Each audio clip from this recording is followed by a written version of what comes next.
Pastor Glenn para po ay magsalita dito. Siyempre po, sino bang hindi? Kasi tayo po mga Kristiyano, bawal ang humindi. Lagi lang po oo ng oo. Pag ikaw ay humindi, maarte ka. So masaya. Alam ko po, maganda kasi mga huling panahon ito. Nalinig ko si Bishop dati. We are in the most excited in the last days. Bagamat sa Matthew, even the very elect shall turn away from their faith. It's all about faith. Pag ang tao umalis, lumayo, it's all about faith. Hindi sa ating kabaitan at kausayan. But I think, ang Diyos hindi po nagsasawa sa atin para siya po ay lagi tayo kausapin. Amen? Tandaan nyo, ang mananatiling tapat hanggang wakas, siya lamang maliligtas. Tingnan nyo ang ating buhay. Kung hindi malinaw sa iyo ang Panginoon, maaaring manghina ka. Kung hindi mo siya kilala ng lubos, maaaring isang pagkakataon, mawala ka. Ito lang dapat yung ilagay. Siya ang may-ari ng hininga mo. Ano mang meron ka dyan, galing sa Kanya, wala kang pag-aari. Lahat ng mga bagay na meron tayo lilipas, pero ang salita ng Diyos hindi lilipas. So tayo magsisimula sa panalangin, tayo po'y magkahawak-hawak. Hallelujah! Magpuri tayo sa Panginoon. Oh God! Oh rababasika lalabababakaya. Oh, we worship you, Jesus. Salamat, Panginoon. Kaya kami nabubuhay dahil sa iyo. Hawak mo ang lahat ng bagay. Kontrolado mo ang lahat ng bagay, Panginoon. Maging atmosphere, Lord. Maging ang mga planets sa mundo, Panginoon. Maging ang galaw ng daigdig. Nasa iyong mga kamay. Kaya, Panginoon, salamat sa pribileyo na kami ay makapagpuri at makapagsamba. At makapakinig ng iyong mga salita. Sapagkat sabi mo nga, darating ang panahon, magpapadala ng gutom, ng uhaw, hindi ng tinapay o ng tubig, kundi ng salita ng Diyos. Hayaan mo ang iyong alipin, balutan mo ng banal na dugo, ikaw ang may sentro, at lahat kami ay may baba. Pangunahan mo po kami sa pamagitan ng iyong Espiritu at ang iyong anak, patuloy kang gumawa sa lahat ng amin pong pakikinig, sapagkat sa pakikinig, uusbong ang pananampalataya. Salamat po, Panginoon. Purihin ka't sambahin sa pangalan ni Jesus. Ang lahat ay magsabi ng Amen. So makakaupo tayo. Meron pa ba sa labas na papasyal-pasyal? Yung mga nasa labas, maging mahigpit kayo. Wag pong gagala-gala. Dahil ang buhay natin, lagi yung sinasabi sa inyo, wala kayong alam, bukas o buhay pa kayo. Para hindi tayo magyabang. Dahil sa huling panahon, maaagaw talaga ang faith natin ng material na bagay, posisyon sa trabaho. Ang daming pwedeng makaagaw sa atin kung hindi po tayo malalim sa salita ng Panginoon. Kaya po, itong pag-uusapan natin, ay napakahalaga na ito po ay hindi matatapos hanggat buhay. Matatapos lang ito pag namatay tayo. Dahil sabi nga ng Bible, hanggat buhay tayo, nakikinig tayo, at nananampalataya tayo. Ngayon po, lahat, kung titingnan natin, sabi ko nga, maganda ang lugar na ito, Kasi, may aircon. Narinig ko kay Mami Bishop, mapalad kayo, may pastor kayo, may simbahan kayo. Kasi marami na raw simbahan na walang pastor. Kasi umalis. Kaya ito yung mahalagang bagay na dapat nating intindihin na makita natin. Kaya po, ang ating babasahin muna bago tayo magsimula sa ating topic ay doon po sa Awit, Kapitulo 90, talatang 17. Sa English, meron ba diyang English? Sa Tagalog, sumaamin nawa ang biyaya ng Diyos, ng Panginoon, at inyong itatag sa amin ang gawa ng aming kamay. Oo, itatatag mo ang gawa ng aming mga kamay. Wala. Ngayon, ito po yung maganda na dapat nating makita. Naalala ko, nagsalita si Jesus Christ at the time na siya nandito po sa lupa. Ang sabi niya, sa huling panahon, kapag ang anak ng Diyos o ang anak ng Diyos, si Jesus po yun sa kanyang pagbabalik kasi namatay siya at bumalik sa langit, pero babalik sa lupa uli. Siguro, sinong naniniwala dyan? Pag hindi ka naniniwala, ipako ka talaga. Hello? Ngayon, sabi niya, sa huling panahon, meron pa kayang makikitang nananalig sa anak ng tao. Kaya kailangan siyasatin natin kung ano yung ating nakikita sa sarili. Dahil labanan ng pananampalataya talaga mula sa simulat hanggang wakas. At nakita natin kung gaano sinabi ni Lord doon ay hinalimbawa yung babaeng balo. Araw-araw pumupunta sa hukom at hinihingi niya ang katarungan ng kanyang anak na ito ay mapalaya. Ilang beses siyang tinanggihan, hindi siya nagsawa. Sa ating buhay pananampalataya, tumitigil ba tayo o nagsasawa? Parang sa tingin natin, pag may problema, hindi maganda. Minsan, pag walang problema, para sa atin maganda. So, hindi yan ang batayan lagi sa ating buhay. Ngayon, ang sabi ng Biblia, tinugon ng hukom ang babaeng humingi na isang balo ng katarungan ng kanyang anak. Ang sabi ni Jesus, gaano pa kaya ang ama? Nabibigyan niya ng katarungan ang humingi sa kanya ng may pananampalataya.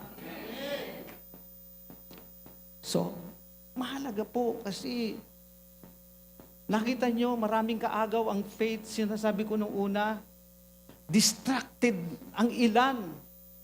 Pagdating sa faith, pag may pag-aayos na faith, pag may problema sa church, yung faith niya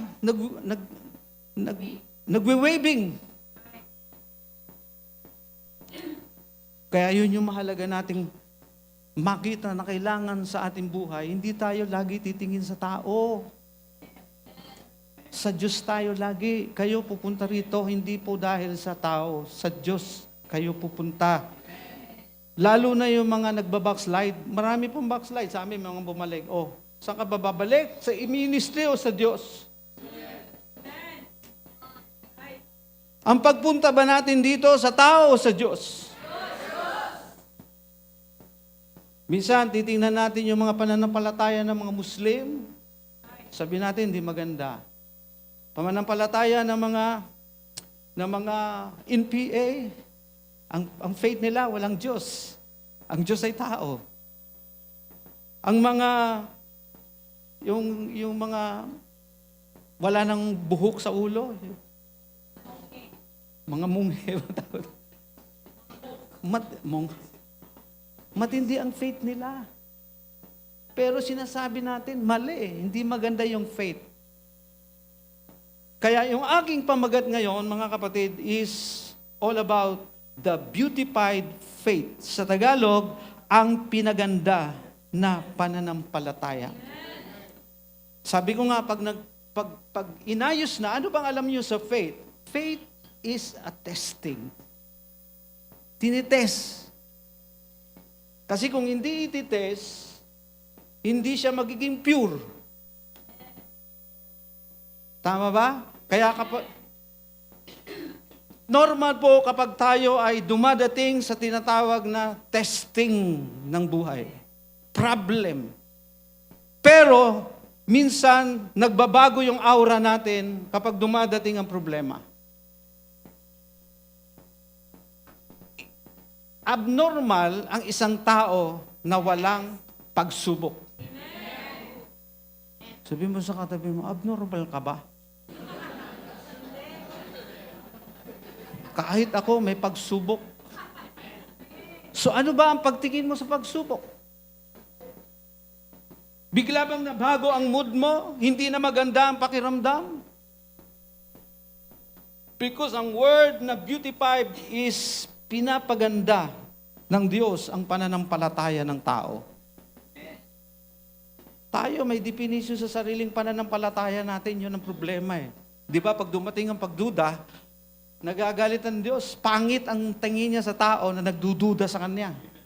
Sabi mo sa katabi mo ulit, pangit ka ba? Hello? Pag meron kang nililigawan, meron kang nakitang maganda sa kanya, na yun ay iyong nagugustuhan. Lalo yung magliligawan. May nakita sila sa isa't isa na maganda para sa kanilang pagtingin. At yun ay nagiging closeness nila, nagiging kasabikan nila para magkita. Ganon din dapat ang attitude natin sa Diyos. Wala akong kausap.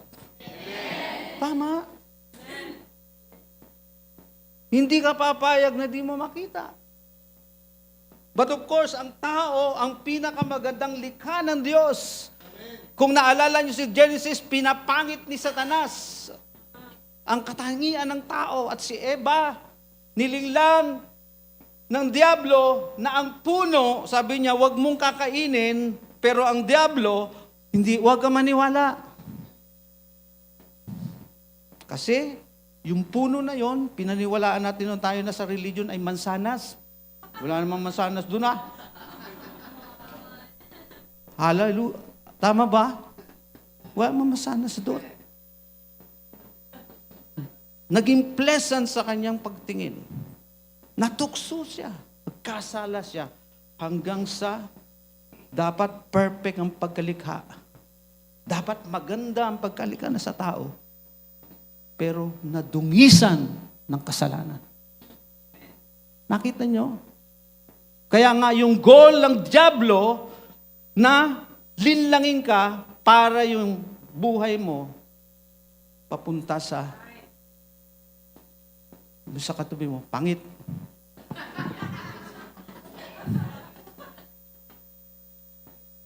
Di ba pag nagkamali ka, ang hirap ng ang hirap ng ating para sa atin. Ayaw na natin mabuhay, hindi masarap mabuhay ng gano'n. Kilala natin ang Diyos kapag lumikha niya, sinasabi niya, is good. Wala siya nilikha na pangit.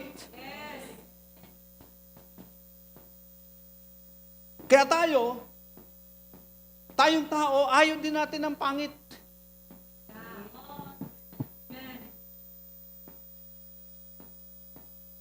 Maliban doon sa mga taong, ito kasing mga magandang kaisipan, ito yung related kung ano yung Diyos, yun siya.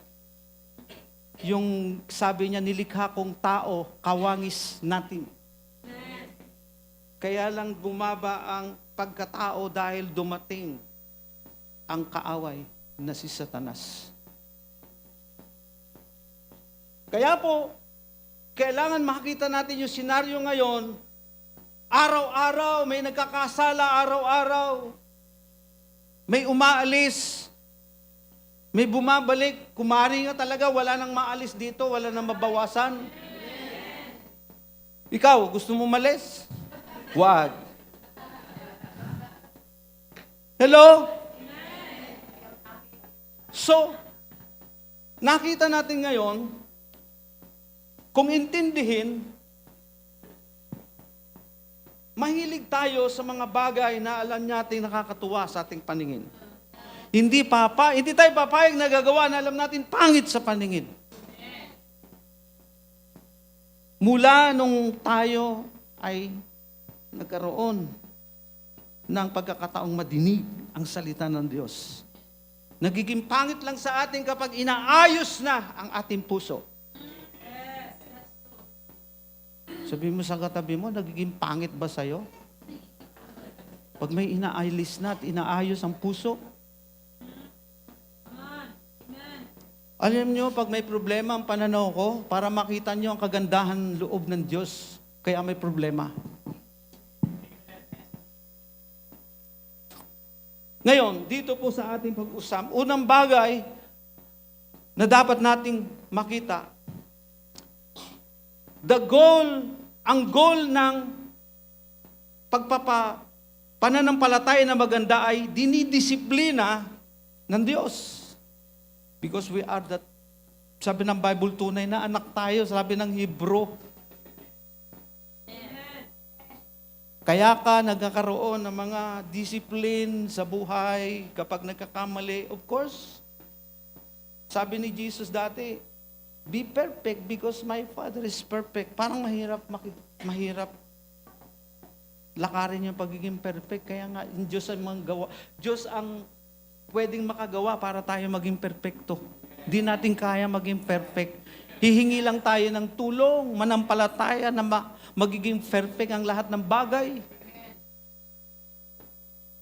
Wala pa tayong makita in our family, sa ating sarili, kaya yun yung ating tinatawag na pagsisikap.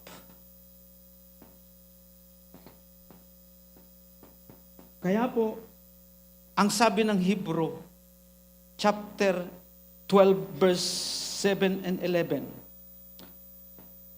Ang pagdidisiplina, una, para sa ating kabutihan. Sa totoo lang, ang tao walang disiplina eh. Sige lang, oh. Sige-sige lang siya eh. Tama po mga kapatid. Minsan yung mga desisyon natin, hindi natin inisip, makakabuti kaya ito? Basta tayo masunod sa sarili. Nalimutan nyo na priority natin ng Diyos. Pero nung sinabi yung priority ng Diyos, nang dumating ang mga circumstances, naging huli na lang siya. Tama, mga kapatid. Amen? Pero ngayon, hindi na dapat natin gawin na maging huli siya. Siya ang una. Kahit ano mangyari. Parang feeling mo na hindi maganda. Wow.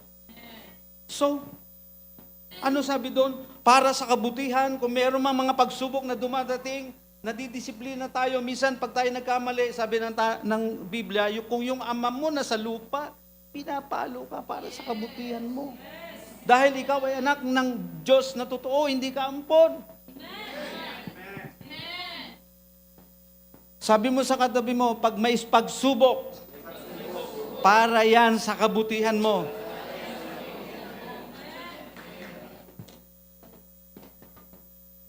Kasi talaga po naman, pagdating dyan, naniwala pa kayo ang Diyos mahigpit? Kunti na lang nagsalita. Tingnan nyo ha, pag sinabi ang Diyos na ba, mahigpit ba talaga? Tataka pa kayo. Hindi ba mahigpit ang Diyos? Sige, basahin nyo lahat kung hindi siya mahigpit.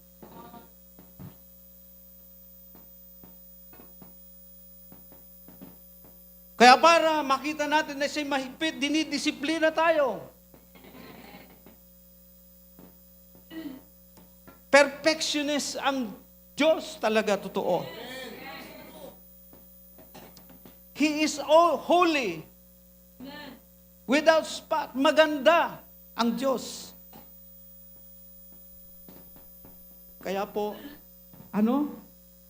Pangalawa, to be a part of His holiness.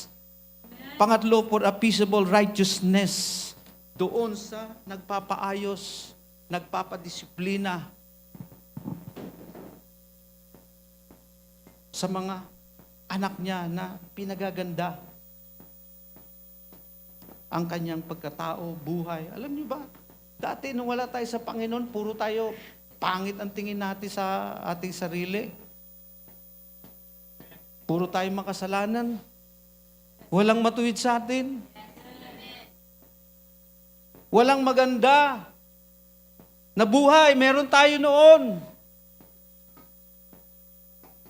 Kahit ungkatin nyo pa sarili nyo mula sa pagkabata nyo. Hiwalay tayo sa Diyos. Wala tayong relasyon. Pero ngayon, praise the Lord. Gusto ng Diyos, kapag nakakadama tayo ng hirap, ng sakit, ng suffering, para sa ating kabutihan, na lalo tayong lumalapit at lumalalim at pinagaganda ng Diyos ang ating pananampalataya. Naget nyo? Pumalakpak ho yung naiintindihan. Wow! Bawal ang duwag. Minsan ang alam natin matapang na yun, pag inaway tayo, sige, labaan na tayo. Hindi po yun.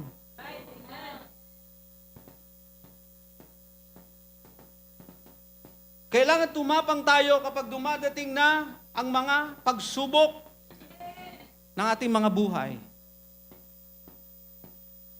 Kapag nagkakamali sa loob ng church, natural, may mga pagdidisiplina. Kung sa panahong ito, maluwag na maluwag ang simbahan, mahirap yan. Wala na magkukoncern, mahirap yan. Wala nang gaganda, hindi na magiging maayos. Yung pala absent sa church, absent na absent yan. Hello? Totoo ba? Alam niyo, malapit na si Lord, malapit na ang pagbabalik. O wag na lang natin isipin yon. Kung babasahin ng Bible, palatandaan na dyan na, yung buhay mo na lang. Ako, 67 na. Di ko alam kung tatagal. Pero ang gusto ko, maglingkod pa rin kay Lord. Kung kuhain ako, wala akong magawa ron. Pero mahalaga, sinisiguro ko sa sarili ko na ang pupuntahan ko ay isang magandang lugar. The word maganda, it is the beautiful place. Yun ang beautiful place. Hindi rito. Hindi rito sa mundo. Bagamat ini-effort natin paano pagandahin to, kung maganda lang, kung maari nga lang, meron tayong pag-aari. Ganda yan. Pero lahat ng yan, dahil sa ating pananampalataya, hindi tayo mga taong pinipilit. Tayo yung mga taong willing, kasi ang pananampalataya is willing to obedience. Kasi pag hindi ka willing to obedience, lagi ka lang nagagalit. Pumapangit ka tuloy. Lagi ka na lang nagtatampo. Maganda na nga umaga, pangit pa sa'yo. Totoo? Hanggang ngayon may kagalit ka pa rin? Humingi ka na ng tawad. Kaya palang pangit mo eh. Hindi lang kasi mukha ang tinitingnan eh, no, mga kapatid. Kahit yung mukha mo, yung ilong mo parang kamatis. Yung bigas ng mukha mo parang palayok. Pero sa mata ng Diyos, magandang maganda yan. So nakita nyo, masaya eh. Masaya ang buhay. Napakaganda. Kita nyo, pag pumupunta tayo sa ibang bansa, wow, ang ganda ng likha ni Lord. Punta tayo sa ibang lugar, wow, ang ganda. Kahit sa Pilipinas, pag pumunta ka, wow, ang ganda. Lahat ng bagay, gawa ng Diyos, gusto niya maganda. At tayo napapahanga dahil sa ating pananampalataya sa Diyos. Napapahanga tayo sa Kanyang kagandahan. Pinakamahusay na lumikha ng lahat ng bagay. Kasama ka sa pinakamagandang nilikha ng Diyos. Kung pumalakpak mo kayo, sabay-sabay. Ang hindi pumalakpak, pangit.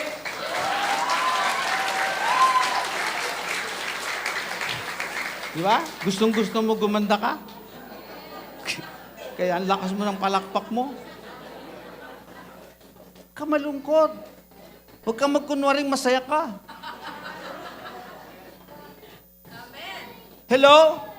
So, nakita natin, sabi ng 1 Corinthians chapter 9 verse 27, "But I discipline my body and bring into subjection, lest when I have preached to others, myself should become disqualified."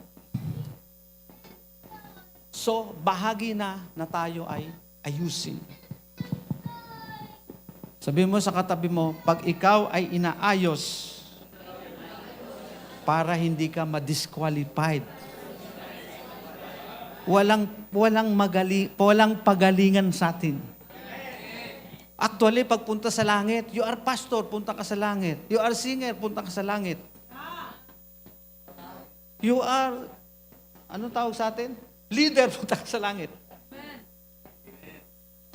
Kundi yung may pananampalataya na pinagandaan ng Diyos, papunta tayo ng kalangitan. Pananampalatayang may katapatan sa ating Panginoon ang makakarating sa isang magandang lugar. Na doon, wala nang sakit, wala nang karamdaman, wala nang hinanakit, wala nang tampo. Kaya kung may katampuhan ka, lapitan mo na ngayon, pinapatawag kita.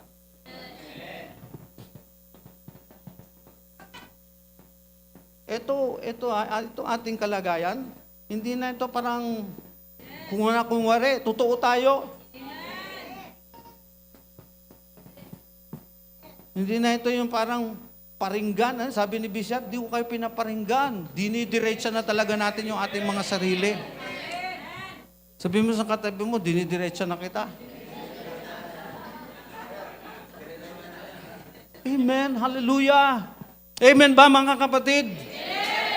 So, Hebrew 12:3, the discipline of God, for consider him who endures such hastily from sinner against himself, lest you become weary and discouraged in your soul.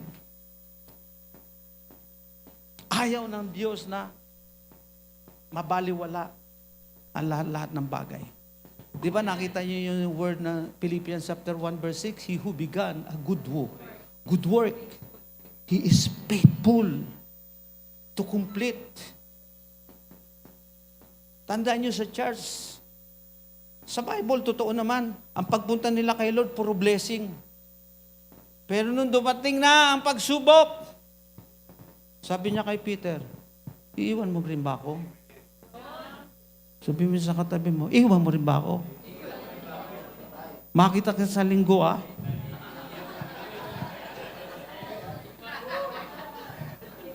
Kung sabi mo katabi mo, yung iba nakatungangan. Huwag niyo ko tingnan yung Word of God ang pakinggan natin. Sabi mo sa katabi mo, iwan mo ba ako?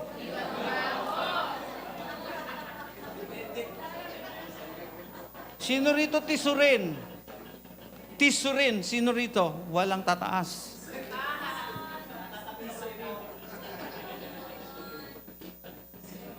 So, discipline ourselves. Para yung body yan. Kung ikaw po ay medyo mataba-taba na, practice ka. Kung yung bilbil mo medyo masyado nang nakikita, disiplinahin mo sarili mo sa pagkain. Kung medyo high blood ka, gulay kainin mo, huwag puro taba. Bawas kain. Hello, akala nyo ba ang mga may sakit ngayon? Mga batang-bata pa. Wala na accepted sa sakit ngayon. Mga pagkain na kinakain natin ngayon, parang may mga lason. Baka akala nyo. So, we must discipline. Hindi lang Diyos ang nagdidisiplina, samahan natin sa ating gawa. Dahil ang pananampalatayang walang gawa, paktay. Amen. Sarap-sarap ng buhay tapos ikaw mukhang malungkot ka pa. Sabi mo sa katabi mo, ang malungkot, lalong pumapangit.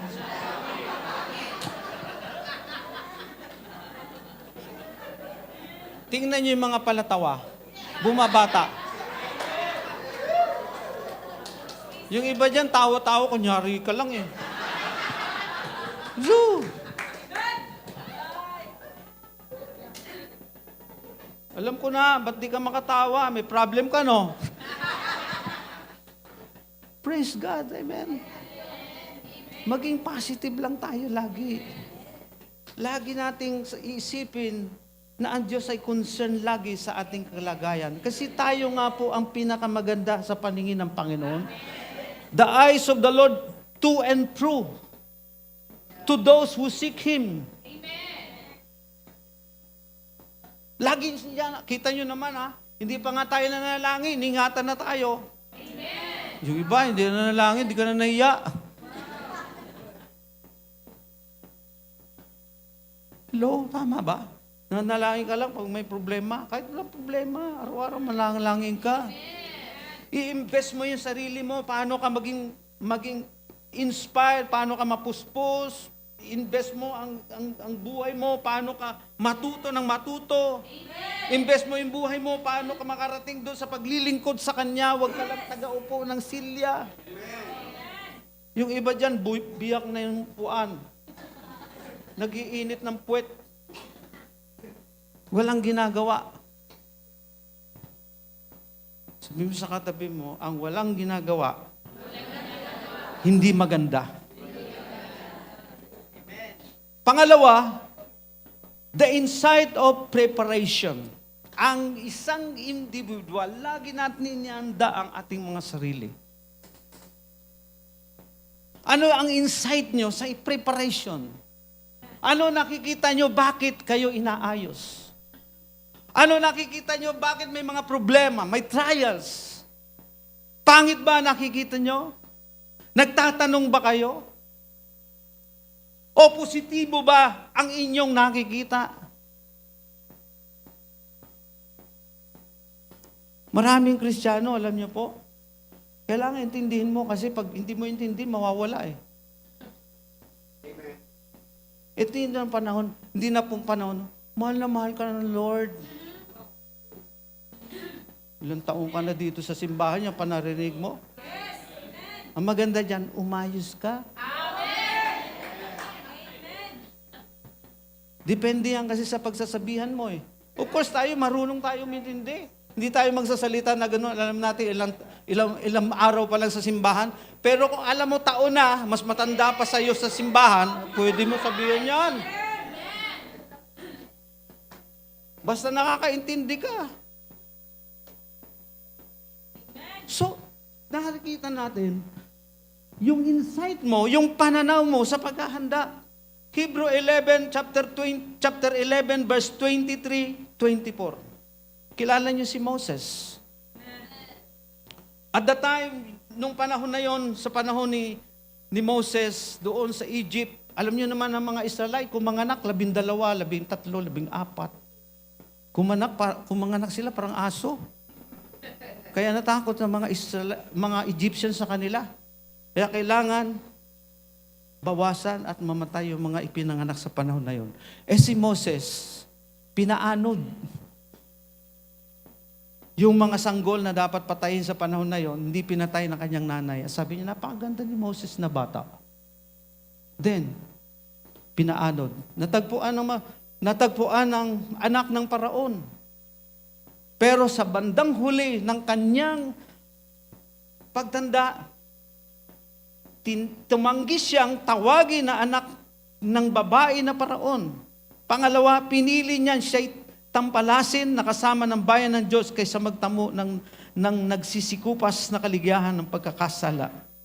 Pangatlo, inaring malaking kayamanan ang kadustahan ni Kristo kaysa kayamanan ng Ehipto sapagkat ang kanyang tinitingnan ay ang gantimpalang kabayaran sa pananampalataya at iniwan niya ang Egypt.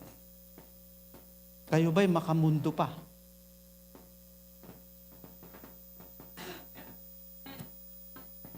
Kayo ba'y worldly pa? Si Moses, maganda niyang kalagayan doon eh.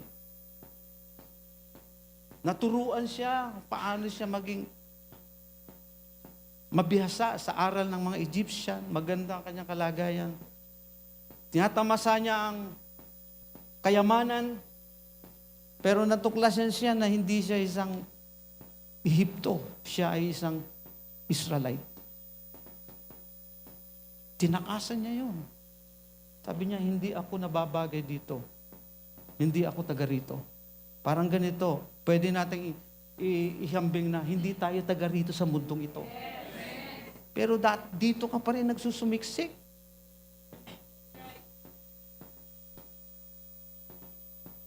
Hello? Tama ba ako? Alam niyo ba yung salitang carnal, Christian, carnality?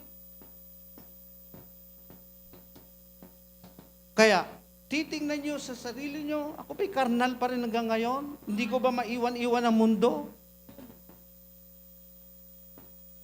Pero si Moses, iniwan niya, marangya ang lugar. Mayaman. So, alam niya, nakikita niya, na inahandaan siya ng Diyos. Alam niyo na yung dulo ng kanyang buhay? Naging deliverer siya. Sabi ng Diyos sa kanya, bumalik ka doon, nananalangin yung mga bayan ko na sila ay umalis dahil pinaparusahan na sila. Lahat ng mahihirap na gawain, ginagawa nila, kaya bumalik ka doon. Inugon niya ang panawagan ng Diyos na alisin niya ang kanyang bayan papunta sa lupang pangako. Ang lupang pangako natin ngayon ay langit. Kaya naman dito sa lupa, inihanda natin ang buhay kung anong buhay meron sa langit.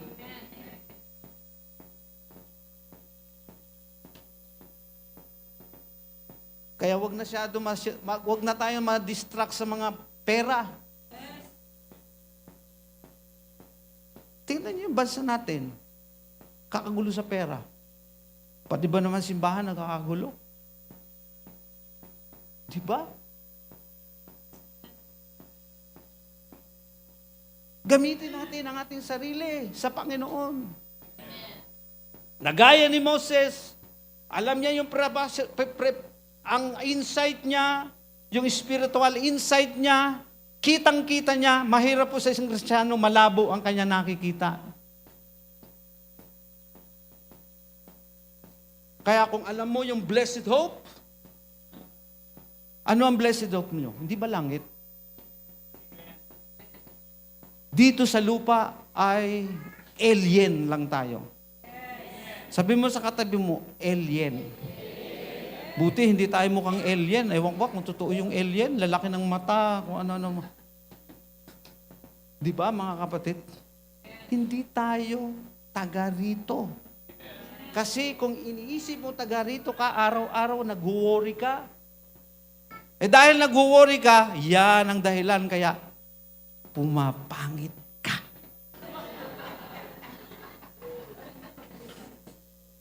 Nagkakaroon ka ng anxiety, discouraged, naiinggit ka sa mayaman.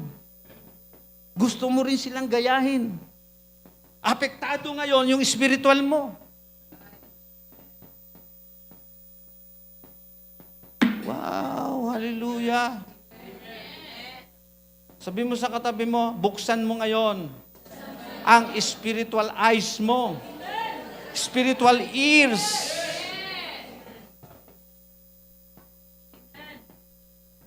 Di ba sabi ng Bible, ang mga taong taga-mundo ay naging bulag sa katotohanan, kaya sila ay napahamak.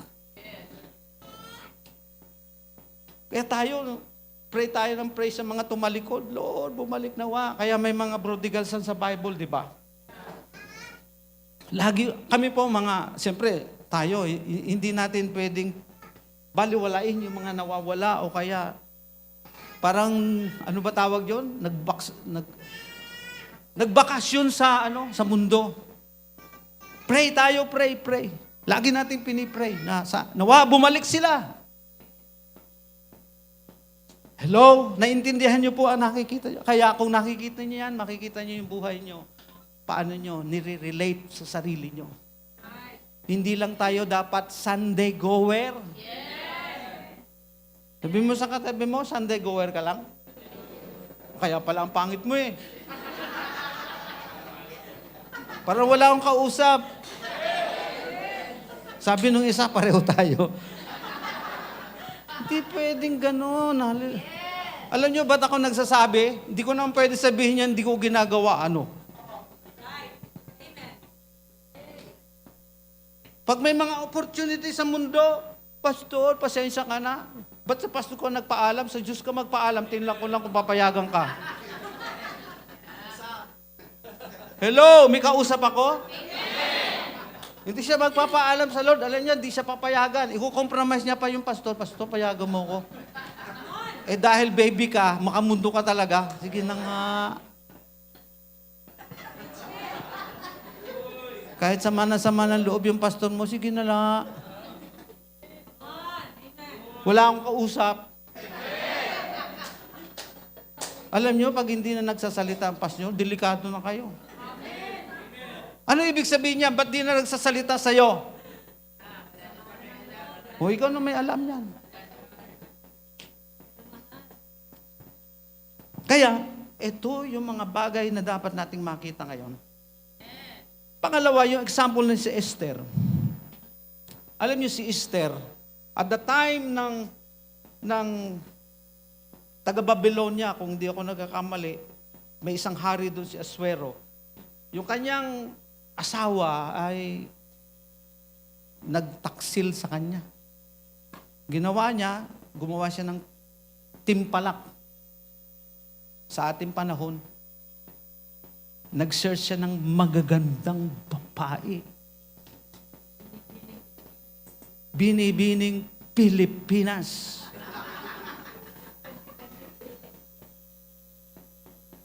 Tayo minsan parang sumasali sa timpalak na kailangan pagandahan.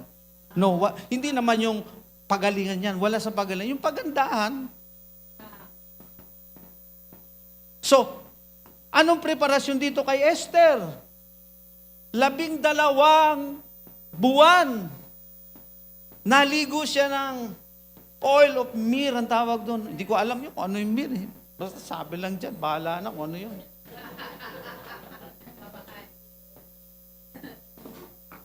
Pangalawa, pabango.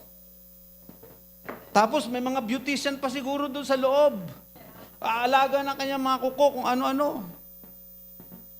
Ngayon, siyempre, magandang-maganda na yun. Pwede na siyang tingnan ng hari. O maghanap kayo ng maganda rito kung pwede na matingnan. Diba? So, ganun ang preparasyon, hindi madali. May purpose pala. Gagamitin pala si Esther. Because at the time, ipapapatay ang mga Israelite. Siya ang namagitan sa hari. Para hindi matuloy ang balak ng kaaway na sila ay lipulin. Amen? Kaya sabihin mo sa katabi mo, pagagandahin ni Lord ang buhay mo. Para ikaw ay magiging tagapamagitan ng Diyos. Na gaya ni Christ, tagapamagitan ng Diyos at ng tao. Amen, mga kapatid. So, naintindihan nyo, na-get nyo? Yes. Para lagi tayong handa, nagpipapara, sabi nga ni Lord, maging handa kayo araw at gabi. Yes. Mag-pray kayo. Mag-downwatch kayo. Sa amin po, nagdo-downwatch, ano yan, tawag yan? Zumba yan. Araw-araw. Walang sawa. 92 years nagsimula, araw-araw. Maga, gabi. Pipray.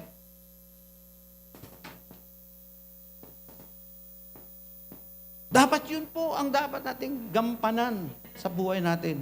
Hindi easy Christian lang tayo. Hindi puro pasyal. Minsan, marami rito aktibo pag, huwag kayong matatatampo, ha? Marami aktibo pag anniversary. Marami aktibo pag pupunta ng Baguio. Para ma-encourage mo lang na maging manggagawa. O sige, sama ka.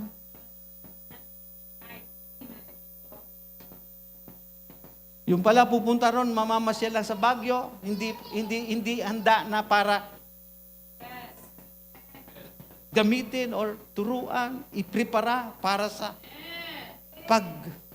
paghahanda para magamit ng ating Panginoon, patungan ng kamay. Yung mga re-raise na pastor, i-pray, pagkatapos gagamitin. Ganun ang preparasyon natin. Gustong-gusto ng Diyos yun. Because these last days is a very dangerous, napaka-delikado.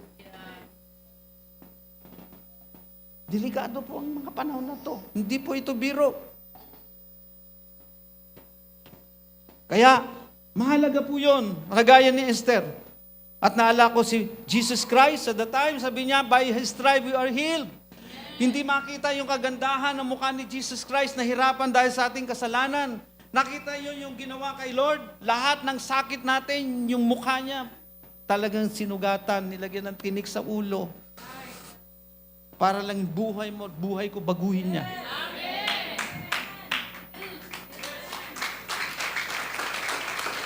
At yung pananampalataya natin sa Kanya ay hindi mawala ng kabuluhan. Lagi tayong nagtitake ng komunyon. Bilang paalaala. Hindi tayo parang traditional na Kristiyano. Yung traditional lang, hindi eh. Naiintindihan natin kung bakit si Jesus Christ parang yung pagpapos ng ganyan, nakita natin, hindi makilala ang muka. Si Jesus, yung kanyang mukha, halos hindi na maimpinta. At dahil sa kanyang kahirapan, tayo ang buhay natin ngayon, pinagpala, pinaganda ang buhay ng bawat isa. Kaya ang buhay mo, paganda ka ng paganda. Hindi papangit ng papangit. Hindi pahirap ng pahirap. Kundi pasagana ng pasagana. Hello? Naintindihan niyo po? Pag ikaw nahirapan, tagal-tagal mo na, hindi problema ng Diyos, ikaw may problema. Kaya kailangan maintindihan niyo po, kasi hindi lamang pera nagpapaganda sa tao. Kayamanan nagpapaganda ng uri ng buhay ng tao. Hindi po yon. Kundi paano mo hinihanda ang sarili mo. Yung ending ng buhay natin, yun ang magandang bagay na dapat nating lakaran at kumarit, bilisan ang paglilingkod sa Kanya. Amen, mga kapatid? So, dito, makita natin kung gaano kaganda ang nais ng Diyos sa buhay natin. Pangatlo, ang Diyos ay tumitingin sa puso, pero ang tao tumitingin sa panlabas ng kanyang pagkatao. Huwag niyo kakalimutan, ang Diyos tumitingin dito.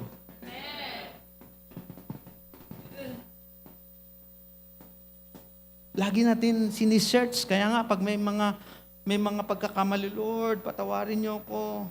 Huwag niyo ako pabayaan. Mabilis agad tayong nagre-response. Ayaw nating mabahiran yung ating mga pagkatao o yung ating puso, sapagkat sabi ng Bible, ang puso talaga ang pinakamarumi sa lahat, hindi yung kung ano man nasa labas. Mahilig tayo tumingin sa panlabas. Hindi natin nakikita kung ano ang nasa loob natin. Kaya nga nauso ngayon yung, ano ba yun, derma, pinapaganda rito. Gumagawa ng gamot para yung mukha mo, kung maitim ka, puputi. Yung ilong mo, tango, patatangusin. Yan kasi ang nakikita ng tao. Hindi nila nakikita kung anong loob nila. Ano ngayon ang sabi dito ng 1 Peter chapter 3 verse 3 and 4? Ang inyong kagayakan ay huwag maging panlabas na panghiyas ng buhok at pagsuot ng ginto o pagbibihis ng maringal na damit. Sa halip, ang inyong panloob na pagkatao na may kagandahang walang panglipas ng isang mahinhin, maamong espiritu na napakahalaga sa paningin ng ating Diyos. Nakita niyo ngayon kung gaano tayo pinapahalaga. Okay naman magpaganda. Hindi masamang magsuot ng ginto dito sa leeg, pero wag ka pupunta sa tondo, wag gawin yan. Pwede naman magsingsing, pwede naman magpabango, pwede naman maganda ang panlabas, pero kailangan, alam nyo, magmula sa puso. Nagre-reflect sa panlabas. Tama ba mga kapatid? Maganda yung reflection eh. Nung tayo wala sa Panginoon, panlabas lang ang reflection natin eh. Nung wala tayo sa Diyos, panlabas lang. Pero iba na tayo ngayon. Ang reflection ngayon na nakikita ng Diyos sa atin, ang ating panloob, even sa ating panlabas. Yan ang babantayan mo sa sarili mo, sa buhay mo. Yun ang iyong i-develop, pagagandahin. Kailangan mo makita sa sarili mo yon. Sapagkat nais ng Diyos na maging maganda ang pananampalataya ng isang individual. At ito, sabi nga ng Bible, wow, kailangan yung pagkatao sa loob at hindi pagkatao panlabas. Pakahalaga sa Panginoon ang puso natin. Sabi mo sa katabi mo, alam mo na ba ang puso mo ngayon? So, ang puso, ano yan eh? Yan ang nagko-communicate sa Diyos.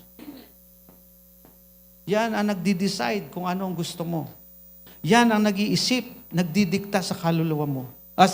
Sa isip o sa utak mo. Kaya, kung ang iniisip mo, taliwas, salita ng Diyos, tiyak yan, hindi mapapaganda. Ang sabi nga ng puso, ang ala niya, ang dulo'y maganda, ang kanyang nakikita'y maganda, ang dulo pala yon ay kapahamakan. Ang sabi ni Solomon sa Proverbs chapter 3, verse 30, charm is deceitful and beauty is passing, but a woman who fears the Lord shall be praised. Alam ko, may mga maganda, marami maganda rito. Lahat. Maganda tayo. Pero lumilipas. Naalala ko tuloy, pagdating natin sa langit, babalik uli yung magandang image natin. Wala nang sakit, wala nang karamdaman. Kung meron kang tigidig dito sa lupang ito, pagdating sa langit. Wala na. Kaya very excited, no? Lord, kumari, kunin mo na nga kami. Naalala ko to yung Revelation. Sabi doon ng isang ni John, Maranatha! Naway, dumating ka na. Eh yung iba, hindi maganda pakiramdam, Lord, wag muna. Hindi ko pa po na ano to eh. Naranasan. O kaya naman, wala silang iniisip. Sabi nga kung saan ang kayamanan, nandun ang puso. Laging puso. Kaya yung beatitude, mapalad ang tao na malinis ang puso, makikita nila ang kaharian ng langit. Wow, hallelujah. Pumalakpak nga ang mga magaganda. Kaya yung hindi pumapalakpak, pangit ka talaga. Di ba, mga kapatid? Makita natin yung excitement natin na naiintindihan natin kung ano ngayon ang realidad ng buhay ng mga tao. Sabi ko po sa inyo, pagdating dyan sa pananampalataya, marami ang kaagawan Diyos. Kasi hindi papayag ang Diyos na mabaliwala. Kaya ikaw, sabi mo sa katabi mo, diyan ka lang, pagagandahin ka ng Diyos, paganda ka ng paganda, hanggang sa Kanyang pagbabalik. Tayong lahat ay tumayo. We give you praise, Lord. Hallelujah. Oh, purihin ang Panginoon.